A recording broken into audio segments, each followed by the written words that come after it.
অন্ডকোষে ব্যথা এবং ভ্যারিকোসিল এর সাথে আসলে বন্ধ্যাত্বের কোনো সম্পর্ক আছে কিনা একেবারে সংক্ষেপে আপনার কাছে জেনে নিব।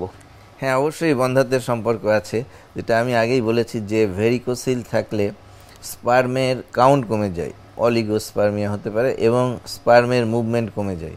সো এই দুইটা যদি কন্ডিশন থাকে তাহলে কিন্তু বাচ্চা কাচ্চা অনেক ক্ষেত্রে হয় না।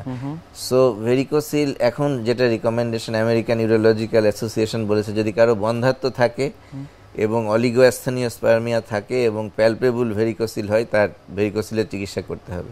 আর একটা জিনিস আমি বলে রাখি, এর বিকল্প অনেকে বলে যে আমি আইভিএফ করব, যে ইনভিট্রো ফার্টিলাইজেশন করব। সেটা তো এখন নতুন রিকমেন্ডেশন আছে, যদি ইনভিট্রো ফার্টিলাইজেশন করা হয় তার আগে ভেরিকোসিল থাকলে চিকিৎসা করাতে হবে। কারণ দেখা গেছে যে ভেরিকোসিল সহ আইভিএফ করলে মেনি অ্যাটেম্পস লাগে, অনেকগুলো অ্যাটেম্প লাগে, তারপরে সাকসেস হয়। আর ভেরিকোসিল কারেকশন করলে 1-2 অ্যাটেম্পেই কিন্তু আইভিএফ এর সাকসেস হবে। আইভিএফ করতে হলেও তার আগে ভেরিকোসিল কারেকশন করতে হবে।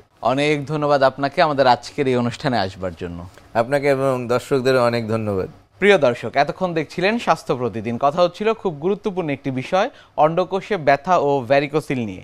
আশা করি আমাদের এই গুরুত্বপূর্ণ তথ্যগুলো আপনাদের অনেক বেশি উপকারে আসবে। অনুষ্ঠানের পর্যায়ে দেখে নেব কি থাকছে আগামী পর্বে স্বাস্থ্য প্রতিদিন অনুষ্ঠানে। একটা মানুষের যে একটা মহিলাদের যে জীবন চক্র আছে, জীবন চক্রে একদম শৈশব থেকে যদি শুরু করি, তার কৈশোর, তারপর একটা রিপ্রোডাক্টিভ লাইফ থাকে যখন তার সন্তান জন্ম দেয় মায়েরা, তার শেষের দিকে যখন একদম end of the reproductive life, যখন তার মাসিকটা একদম বন্ধ হয়ে যাবে, তখনই সেটাকে আমরা মেনোপজ।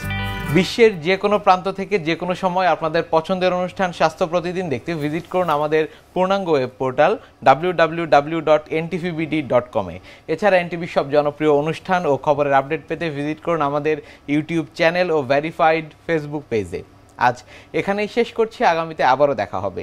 সে পর্যন্ত আপনারা সবাই ভালো থাকুন, সুস্থ থাকুন, এনটিভির সাথেই থাকুন।